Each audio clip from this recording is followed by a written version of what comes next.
Hello बच्चों, कैसे हो? आई होप आप सब लोग बहुत अच्छे होंगे। तो हमारा जो सीरीज चल रहा है फोर्स एंड प्रेशर का चल रहा है चैप्टर, है ना।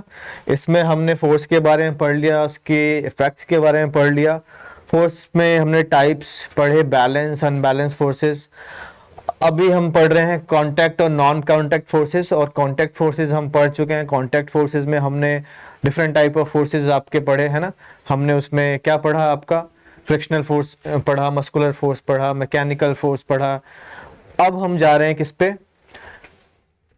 नॉन कांटेक्ट फोर्स पे। ठीक है, तो जैसा आपका नाम ही आपका सजेस्ट कर रहा है, नॉन कांटेक्ट फोर्स, नाम से पता ही चल रहा है पढ़ने में कि अगर आपको किसी ऑब्जेक्ट पे फोर्स लगाना है बट बिना टच किए ही फोर्स लग सकता है, तो ऐसे फोर्सेस को हम क्या कहते हैं? नॉन कांटेक्ट फोर्स, है ना। बिना फिजिकल टच के अगर किसी ऑब्जेक्ट पे फोर्स लग रहा है तो उसको हम क्या बोलते हैं? नॉन कांटेक्ट फोर्स बोलते हैं। ठीक है, a force that pushes or pull an object without touching it, right? A force, है ना। एक मिनट देखो, a force that pushes और pulls an object without touching it। The main point क्या है आपका? बिना टच किए हुए कोई फोर्स लग रहा है तो उसको हम क्या बोलते हैं? नॉन कांटेक्ट फोर्स बोलते हैं। एग्जांपल्स जो हम इसके डिस्कस करने वाले हैं, यानी इसके टाइप्स नॉन कांटेक्ट फोर्सेस के, आपका एक मैग्नेटिक फोर्स हम डिस्कस करने वाले हैं, ग्रेविटी डिस्कस करने वाले हैं, और इलेक्ट्रिक फोर्स डिस्कस करने वाले हैं ना। Magnetic force, gravity and electric force. ठीक है, तो एक एक करके हम डिस्कस करते हैं, आगे चलते हैं। सबसे पहले हम बात करते हैं किसकी? मैग्नेटिक फोर्स की। क्या होता है आपका मैग्नेटिक फोर्स? कोई मुझे बताना चाहेगा?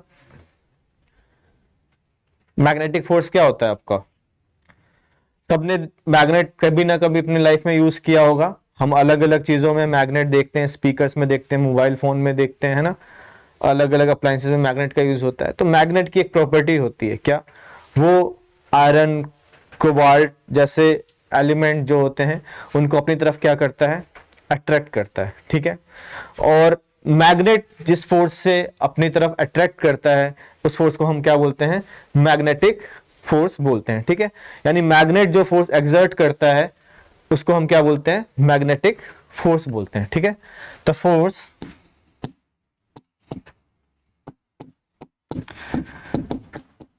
exerted by a magnet is called magnetic force. अब सबने मैग्नेट्स के बारे में पढ़ा हुआ है, छोटी क्लासेस में पढ़ा हुआ है ना। तो एक सिंपल बार मैग्नेट का एग्जांपल है। इसमें क्या होता है? दो पोल्स होते हैं, नॉर्थ और साउथ पोल होते हैं। ठीक है, अब एक क्या है आपका? ये एक बार मैग्नेट है। अगर इसके पास मैं कुछ आयरन फिलिंग्स ले आऊं, यानी आयरन के टुकड़े ले आऊं, स्मॉल पीसीज, ठीक है, तो इसको क्या करेगा? इसको तुरंत अपनी तरफ क्या कर लेगा? अट्रैक्ट कर लेगा। ये जो फिलिंग्स हैं ये कहां पे आ जाएंगे? इसके चारों ओर ऐसे आ जाएंगे, है ना, चिपक जाएंगे इसके साथ। तो क्या इसने टच करके इसको अट्रैक्ट किया? क्या मतलब अपनी तरफ खींचा, फोर्स लगाया?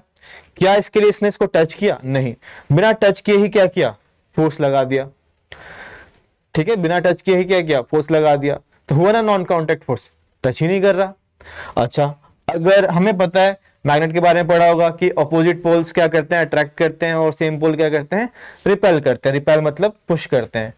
तो अगर मैं एक बार मैग्नेट ये लूं, नॉर्थ और साउथ, और इसके पास एक दूसरा बार मैग्नेट लेके आता हूं, ये इसका भी साउथ इस तरफ है, नॉर्थ इस तरफ है। अब देखो दोनों सेम पोल आ रहे हैं एक साइड, तो ये इसको इधर रिपेल करेगा, ये इधर रिपेल करेगा। कौन से फोर्स से? मैग्नेटिक फोर्स से। बिना टच किए ही पुश करने लग गया, है ना, तो हुआ नॉन कांटेक्ट।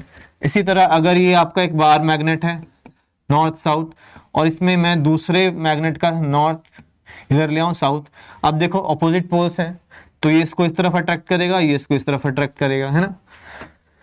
तो जो मैग्नेट फोर्स लगा रहा है उसको क्या बोलते हैं, मैग्नेटिक फोर्स। और मैग्नेटिक फोर्स में देखो कहीं पे भी टच करने की जरूरत नहीं हुई, तो इसलिए एक कैसा फोर्स है आपका, एक नॉन कांटेक्ट फोर्स है। आगे चलते हैं। ओके, नेक्स्ट फोर्स, बड़ा इंपॉर्टेंट फोर्स जो हम बात करने जा रहे हैं। अच्छा, इसके बारे में एक बार देख लेते हैं, स्लाइड्स में भी देख लेते हैं।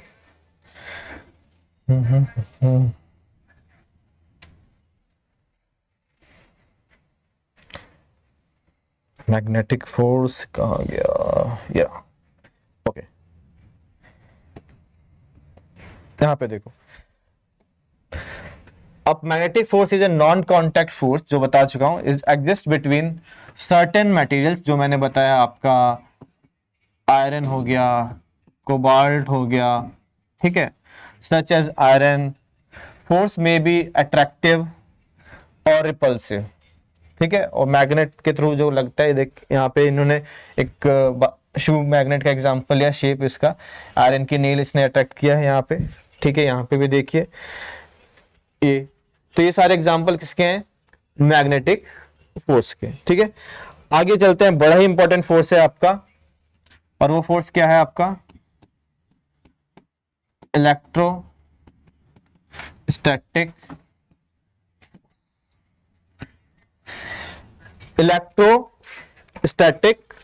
फोर्स, ठीक है। किस तरह का फोर्स है ये इलेक्ट्रोस्टैटिक फोर्स, नाम से ही पता चल रहा है कुछ तो इलेक्ट्रॉन से रिलेटेड होगा। और स्टैटिक का क्या मतलब होता है आपका, जो रेस्ट पे, जो मूव नहीं कर रहा है ना। Okay, electrostatic force, the force between charges, ठीक है, और अ चार्ज्ड एंड अनचार्ज्ड ऑब्जेक्ट।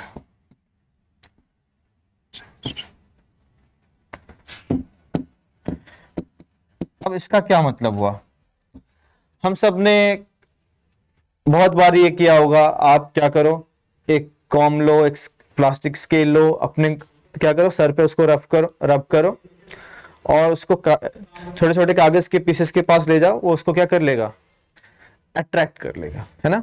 ऐसा होता है। ऐसा क्यों हुआ, ऐसा इसलिए हुआ कि जब आपने उन पीस कॉम को या फिर आप स्केल ले लेते हैं, स्केल को रब किया तो उस स्केल पे चार्ज आ गया, ठीक है। स्केल पे क्या आ गया, चार्ज आ गया, और जो आपके कागज के पीसेस थे उस पे कोई चार्ज नहीं था। तो ये ऑब्जेक्ट जिस पे चार्ज आ गया, मान लो स्केल है, उसको हम बोलेंगे चार्ज ऑब्जेक्ट, और कागज के जो छोटे छोटे पीसेस जिस पे चार्ज नहीं है उसको हम बोलेंगे अनचार्ज ऑब्जेक्ट। और एक चार्ज ऑब्जेक्ट ने अनचार्ज ऑब्जेक्ट को क्या कर लिया, अट्रैक्ट कर लिया, ठीक है। तो चार्ज और अनचार्ज ऑब्जेक्ट के बीच में जो फोर्स लगा, कौन सा फोर्स बोलते हैं इसको, इलेक्ट्रोस्टैटिक फोर्स। क्या ये अट्रैक्ट कर पा रहा है, करने के लिए इसको क्या टच करना पड़ा, नहीं, बिना टच किए हुआ, इसलिए इसको हम क्या बोलेंगे, नॉन कांटेक्ट फोर्स बोलेंगे। अब क्वेश्चन ये आता है, बहुत बच्चों को शायद ये क्लियर ना हो कि सर चार्ज क्या होता है, चार्ज आता कैसे है, ठीक है। ये बड़ा बेसिक क्वेश्चन है और इसमें बहुत कंफ्यूजन होती है। इवन क्लास 10th में भी जब हम जाते हैं इलेक्ट्रिसिटी का चैप्टर पढ़ते हैं तब तक क्लियर नहीं रहता। इवन 12th के बच्चों को मैंने देखा कि चार्ज के पता तो होता है टाइप ऑफ चार्ज के बारे में, लेकिन चार्ज क्या है ये पता नहीं होता, है ना। तो ये मैंने एक इलेक्ट्रिसिटी का भी चैप्टर लिया था पीछे, उसमें भी समझाया था, ठीक है। एक बार थोड़ा सा रिव्यू इसमें भी ले लेते हैं जिन बच्चों को ये नहीं आता। देखो होता क्या है, जैसे मैं इसकी बात करूं, ठीक है, इस पेन की ही बात करूं, तो इस पेन को डिस्क्राइब मैं कैसे करूंगा, इसकी प्रॉपर्टीज के बेस पे, ठीक है। और इस प्रॉपर्टीज की कुछ वैल्यूज होंगी, कुछ प्रॉपर्टी होंगी। अब देखो अगर बात करूं तो इसके प्रॉपर्टीज क्या ले सकता हूं मैं, इसका कलर ले सकता हूं इस पेन का, जो क्या होगा आपका ब्लैक होगा, है ना। प्रॉपर्टी क्या होगी, कलर होगी। इसका मटेरियल किस चीज से मिलकर बना है, तो हम लिख सकते हैं कि ये प्लास्टिक से बना है। इसका शेप तो कैसा हो सकता है, ये सिलिंड्रिकल हो सकता है ना। इसी तरह आपका चार्ज भी जो है ना, इस किसी भी चीज ऑब्जेक्ट की क्या होती है, ये सब क्या है, एक प्रॉपर्टीज है जिनके बेस पे आप किसी भी ऑब्जेक्ट को क्या करते हैं, डिस्क्राइब करते हैं, उसका कलर, शेप, साइज, हाइट, ठीक है। इसी तरह चार्ज भी क्या होता है, प्रॉपर्टी होती है, ठीक है। और अभी कोई चार्ज नहीं है तो ये क्या हो गया आपका जीरो। और कैसी प्रॉपर्टी होती है, सारी कैसी प्रॉपर्टीज हैं, ये आपकी किसी भी ऑब्जेक्ट की कैसी प्रॉपर्टीज हैं, फंडामेंटल प्रॉपर्टीज हैं, बेसिक प्रॉपर्टीज हैं। तो चार्ज भी किसी ऑब्जेक्ट की एक फंडामेंटल प्रॉपर्टीज होती है, जिसके कारण अगर वो उस पर अगर चार्ज किसी ऑब्जेक्ट पे आ जाए और उसको किसी दूसरे ऑब्जेक्ट के पास रखे तो क्या एक्सपीरियंस करता है, आपका फोर्स एक्सपीरियंस करता है। आई होप आपको चार्ज क्लियर हो गया होगा। अब ये चार्ज हैं, ये टू टाइप्स के होते हैं। कौन से, पॉजिटिव एंड नेगेटिव। पॉजिटिव का सिंबल सबको पता है, नेगेटिव का सिंबल सबको पता है ना। अब चार्ज आता है कैसे, तो एक सिंपल सा एग्जांपल ले लेते हैं जो चार्ज के लिए। एक मानिए सिल्क क्लॉथ है ना, और इसको एक ग्लास के रॉड के साथ क्या किया, रब किया। जैसे कॉम को हमने बालों के साथ रब किया था, तो इसके साथ रब किया। अब देखा गया कि सिल्क क्लॉथ पे भी कुछ चार्ज आ गया, ग्लास रॉड पे भी कुछ चार्ज आया। अब तो चार्ज, तो हमने जो कन्वेंशन है, देखो हमने डिसाइड किया कि किसको पॉजिटिव बोलेंगे, किसको नेगेटिव बोलेंगे ना। तो डिसाइड किया कि जो ग्लास रॉड पे चार्ज होगा उसको आज से क्या बोलेंगे, पॉजिटिव बोल देंगे, और जो सिल्क क्लॉथ पे चार्ज होगा उसको नेगेटिव बोल देंगे। देखो ये डिटेल में मैंने इलेक्ट्रिसिटी चैप्टर में समझाया, इसलिए थोड़ा सा इसको फास्ट लेके चल रहा हूं, ठीक है। अब ये चार्ज आया ही क्यों, तो हम सबको पता है कि एटम है आपका, एटम के अंदर क्या है आपका, न्यूट्रॉन, प्रोटॉन है, न्यूक्लियस में उसके चारों ओर इलेक्ट्रॉन रिवॉल्व कर रहे हैं, और ये इलेक्ट्रॉन ही ट्रांसफर हो सकते हैं एक ऑब्जेक्ट से दूसरे ऑब्जेक्ट में, ये ट्रांसफर नहीं होते। तो जब आपने रब किया तो ग्लास रॉड से इलेक्ट्रॉन ट्रांसफर होके कहां चले गए, सिल्क के क्लॉथ पे चले गए। तो सिल्क के क्लॉथ पे इलेक्ट्रॉन ज्यादा हो गए, और इलेक्ट्रॉन पे कैसा चार्ज होता है आपका, नेगेटिव चार्ज, यानी नेगेटिव चार्ज ज्यादा हो गया। तो हमने बोला कि सिल्क के क्लॉथ पे, वैसे तो जब न्यूट्रल रहता है कोई चार्ज नहीं होता, तो जितने आपका पॉजिटिव चार्ज है उतना ही नेगेटिव है, तो ओवरऑल कोई चार्ज नहीं है, जीरो, ठीक है। आपके पास 5 रुपए थे, 5 रुपए आपने खर्च कर दिए, ओवरऑल आपके पास कुछ भी नहीं बचा। तो ऐसे ही इस पे न्यूट्रल था, बट जैसे ही इलेक्ट्रॉन आया तो नेगेटिव चार्ज बढ़ गया, तो एक्सेस ऑफ नेगेटिव चार्ज हो गया, तो हम बोल देंगे कि सिल्क क्लॉथ कैसा हो गया आपका, नेगेटिव चार्ज हो गया, है ना। इसी तरह ग्लास रॉड पे जो चार्ज आया, इसने दे दिया इलेक्ट्रॉन, पॉजिटिव चार्ज बढ़ गया इसका, तो इसीलिए हम बोलते हैं कि ग्लास रॉड पे कैसा चार्ज आ गया, पॉजिटिव चार्ज आ गया, ये रीजन होता है। तो अब आई होप समझ आ गया होगा कि आपने जब रफ किया तो बाल और स्केल के बीच में इलेक्ट्रॉन का ट्रांसफर हुआ, इस पे कुछ चार्ज आ गया होगा, ये चार्ज बॉडी है, ठीक है। चार्ज बॉडी जब अनचार्ज बॉडी यानी पेपर के पास ले गए तो उसने उसको अट्रैक्ट किया, और ऐसे फोर्स को क्या बोलते हैं, electrostatic force. Electrostatic only charge uncharged body के बीच में ही नहीं लगता, दो चार्ज ऑब्जेक्ट के बीच में लग सकता है, दो पॉजिटिव चार्ज के बीच में लग सकता है, दो नेगेटिव चार्ज ऑब्जेक्ट्स के बीच में लग सकता है, या फिर एक पॉजिटिव एक नेगेटिव के बीच में लग सकता है। तो अगर पॉजिटिव पॉजिटिव सेम चार्ज हो तो वो तो फिर वही आपका रिपेल करते हैं, नेगेटिव नेगेटिव हो सेम हो फिर ये भी क्या करेंगे आपका रिपेल करेंगे, और पॉजिटिव नेगेटिव हो तो ये क्या करेंगे अट्रैक्ट करेंगे, है ना। और ये किसके बीच में लग रहे हैं, चार्ज के बीच में। ये सारे फोर्सेस हम क्या कहते हैं इन सबको, जो चार्ज के बीच में रखते हैं, इलेक्ट्रोस्टैटिक फोर्स, ठीक है। इलेक्ट्रोस्टैटिक फोर्स, स्टैटिक मतलब रेस्ट, जब चार्ज ट्रांसफर होकर आया कहीं मूव नहीं कर रहा ना, एक जगह पे स्टैटिक है, तो इलेक्ट्रोस्टैटिक फोर्स। और इन सब में क्या हमें टच करने की जरूरत पड़ी, आपने जो चार्ज ऑब्जेक्ट अनचार्ज के पास ले गया उसने अट्रैक्ट कर लिया, क्या टच किया, नहीं। तो ये कैसा है आपका एक नॉन कॉन्टैक्ट फोर्स है। आई होप जितना डिटेल में आपके लेवल का होना चाहिए था मैंने पूरा समझाया है, थोड़ा सा ज़्यादा ही समझाया है, तो सब कुछ आपको समझ आ जाएगा। आगे चलते हैं।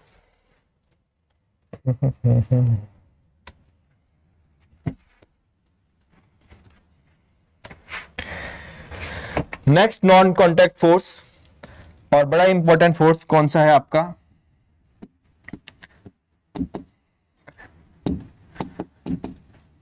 ग्रेविटेशनल फोर्स है ना। कौन सा आपका, ग्रेविटेशनल फोर्स या फोर्स ऑफ ग्रेविटेशन भी बोलते हैं। तो इसके पीछे बड़ी फेमस कहानी है कि न्यूटन भाई साहब, जिनको हम क्या बोलते हैं, फादर ऑफ फिजिक्स, वो एक पेड़ के नीचे बैठे थे, सेब के पेड़ के नीचे, और अचानक से उनके ऊपर सेब गिरा है ना। हम लोग होते तो खा के घर चले जाते, लेकिन वो सोचने लग गए कि सेब गिरा तो नीचे ही क्यों गिरा, ऊपर क्यों नहीं गया। ये फर्क होता है हमारे उनमें, है ना। हम लोग खा के घर चले जाते। तो अगर उन्होंने ये सोचा नहीं होता तो इतना फिजिक्स में पढ़ना नहीं होता। आप कोस रहे होंगे उनको कि काश सेब खा लिया होता, ये सब सोचा नहीं होता, है ना। लेकिन अगर सोचा नहीं होता तो इतनी टेक्नोलॉजी भी आप लोग एंजॉय नहीं कर रहे होते। तो ग्रेविटेशनल फोर्स, उन्होंने फिर बहुत सारे एक्सपेरिमेंट किए और देखा कि ऐसा हो क्यों रहा है। तो उन्होंने अपना लॉ दिया, जिसको न्यूटन लॉ ऑफ ग्रेविटेशन बोलते हैं, और उसने ग्रेविटेशनल फोर्स को एक्सप्लेन किया। अब देखो, अगर आसपास यूनिवर्स में आप देखो तो उन्होंने बोला कि इस यूनिवर्स में, मैं अर्थ की बात नहीं कर रहा हूं, इस पूरे यूनिवर्स में हर ऑब्जेक्ट दूसरे ऑब्जेक्ट को अपनी तरफ अट्रैक्ट कर रहा है ना। सामने रखा टेबल मुझे अट्रैक्ट कर रहा है, मैं टेबल को अट्रैक्ट कर रहा हूं, आप मुझे अट्रैक्ट कर रहे हो, मैं आपको अट्रैक्ट कर रहा हूं, ठीक है। तो आप बोलोगे सर अगर ऐसा हो रहा है तो हमें सब पता क्यों नहीं चलता, वही सब अट्रैक्ट कर रहे हैं तो खींचे चले जाते एक दूसरे की तरफ। तो देखो, ग्रेविटेशनल फोर्स है ना, नेचर का सबसे वीकेस्ट फोर्स है, ठीक है। जैसे अगर इलेक्ट्रोस्टैटिक फोर्स 10 की पावर 38 में उसकी पावर है, तो ग्रेविटेशनल फोर्स की ओनली 10 होगी। देखो कितना कम, लेकिन फिर भी सबसे इंपॉर्टेंट फोर्सेस में से एक है, ठीक है। तो ये डिपेंड करता है, आपका मास पे डिपेंड करता है। थोड़ा सा उसका ओवरव्यू दे देता हूं। तो न्यूटन ने बोला कि अगर मान लो दो ऑब्जेक्ट है, एक का मास m1 है और एक का मास आपका क्या है, m2 है, और दोनों के बीच में कितना डिस्टेंस है, आपका r डिस्टेंस है। तो ये ऑब्जेक्ट एक दूसरे को क्या करेंगे, ग्रेविटेशनल फोर्स के कारण अपनी तरफ खींचेंगे। और कैसे खींचेंगे, सेंटर टू सेंटर, एक के सेंटर से दूसरे के सेंटर पे फोर्स लगेगा। और उसने बोला कि ये जो फोर्स है वो डिपेंड करता है दोनों के मास के प्रोडक्ट पे, यानी m1 इंटू m2, और डिपेंड करता है किसके, दोनों के बीच का डिस्टेंस पे, लेकिन डायरेक्टली नहीं, इनवर्सली। डिस्टेंस कम तो फोर्स ज्यादा, फोर्स कम तो डिस्टेंस ज्यादा, उसके स्क्वायर पे डिपेंड करता है। तो इनको कंबाइन किया तो जो फोर्स आपका आ गया directly proportional to m1 m2 over r square, और ये हट गया आपका प्रोपोर्शनलिटी साइन, तो एक कांस्टेंट आ जाता है m1 m2 over r square, और इसको कैपिटल G कांस्टेंट को बोलते हैं यूनिवर्सल ग्रेविटेशनल कांस्टेंट। तो आपको इतना डिटेल में नहीं जाना, आप बस समझो कि फॉर्मूला है। अभी इतना याद रखो कि ये देखो फोर्स डिपेंड कितने किस पे कर रहा है, दोनों के मासेस पे और दोनों के बीच के डिस्टेंस पे। तो जब हम अपने बात करते हैं हमारे बीच की ग्रेविटेशन फोर्स की, हमारा जो मास है as compare to planet, stars, इनके कंपैरिजन में बहुत ही स्मॉल है। तो हम लोगों के बीच में रखने वाला ग्रेविटेशन फोर्स ऑलरेडी वो बहुत स्मॉल होता है, वीकेस्ट होता है, और ज्यादा कम है, इसलिए हमें उसका इफेक्ट समझ नहीं आता, पता नहीं चलता। लेकिन यही चीज जब आप बड़े बड़े सेलेस्टियल बॉडीज में, आप अर्थ की बात कर लो, प्लैनेट्स की, डिफरेंट प्लैनेट्स की, स्टार्स की बात कर लो, मून की बात कर लो, तो वहां पे ये मास बहुत ज्यादा होता है, तो वहां समझ आता है। कैसे समझ आता है, देखो हमें पता है आपका क्या, सन है ना, और सन के चारों ओर अर्थ क्या कर रही है, रिवॉल्व कर रही है। तो अर्थ को क्या शौक चढ़ा है कि भाई सन के चारों रिवॉल्व करते रहे, छोड़ के चले जाए, लेकिन कई करोड़ों सालों से कर रही है। ऐसे मून भी अर्थ के चारों ओर करते जा रहा है। अगर मुझे समझो कि मेरे को एक स्टोन को घुमाना है, तो कैसे घुमाऊंगा, उससे एक मैं स्ट्रिंग बांधूंगा, ठीक है, पत्थर से एक धागा बांधूंगा और उसको ऐसे ऐसे घुमाऊंगा। जब तक वो स्ट्रिंग मेरे हाथ में है तब तक स्टोन घूमता रहेगा, और जैसे ही छोड़ दिया स्टोन दूर चला जाएगा, है ना।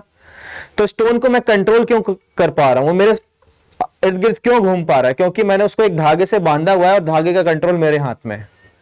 सेम चीज, ठीक है। अब अगर अर्थ सन के चारों ओर घूमे जा रही है तो कुछ तो होगा।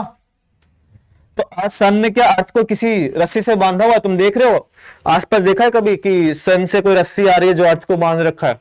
मुझे तो नहीं दिखा, तुम्हें दिखा तो बताना। वो तो फिर ये क्यों छोड़ के नहीं चली जा रही अर्थ? वो इसलिए नहीं जा रही क्योंकि सन और अर्थ किस फोर्स से बंधे हुए हैं? ग्रेविटेशनल फोर्स से। वो रस्सी का काम कौन कर रहा है? आपका ग्रेविटेशनल फोर्स कर रहा है, ठीक है। वो रस्सी का काम कौन कर रहा है? आपका ग्रेविटेशनल फोर्स कर रहा है। और ग्रेविटेशनल फोर्स जितना मैं तुम पे लगाऊंगा उतना ही तुम मुझ पे लगाओगे, ठीक है। देखो दोनों के मास पे डिपेंड कर रहा है ना, ऐसा नहीं है कि एक के मास और तो प्रोडक्ट तो दोनों पे ही डिपेंड करेगा, ठीक है।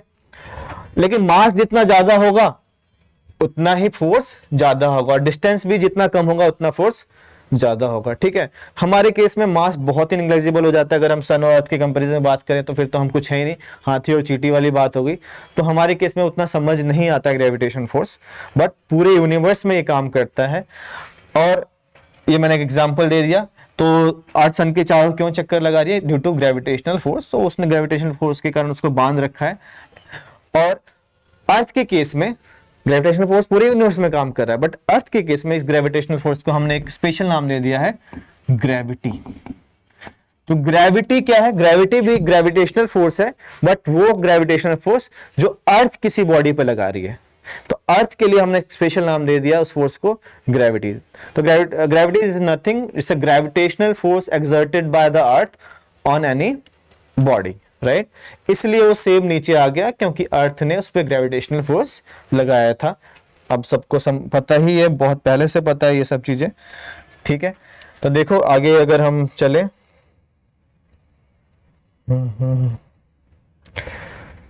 मैग्नेटिक फोर्स, ग्रेविटेशनल फोर्स, ये देखो क्या था? It's a non contact force attraction that exist between any two objects. तो एनी टू ऑब्जेक्ट्स आपका पूरे यूनिवर्स में कहीं का भी हो सकता है। Any two objects that have मास, जिसका कुछ मास हो। ऑन अर्थ वी एक्सपीरियंस, और मैंने बोला अर्थ के केस में स्पेशल नाम दिया जिसको हम क्या बोलते हैं? ग्रेविटी। तो वो देखो न्यूटन को दिखाया भी है, जो सेम नीचे गिर रहा है ना यहाँ पे। और क्या था आपका? इलेक्ट्रिक फोर्स, और इसको मैंने बोला था कि क्या बोलेंगे? इलेक्ट्रोस्टैटिक फोर्स, है ना। Electrostatic force. तो force acts between object that are electrically charged, है ना। मैंने बोला था चार्ज आ जाता है, देखो कॉम का एग्जांपल लिया इन्होंने। That is type of non contact force. और ये सारे कैसे हैं? आपके नॉन कॉन्टैक्ट है, किसी को टच करने की जरूरत नहीं है। तो यहां पे हमारा फोर्स का पोर्शन खत्म हुआ। नेक्स्ट क्लास में हम लोग स्टार्ट करेंगे प्रेशर। पढ़ते रहिए और खुश रहिए, ठीक है।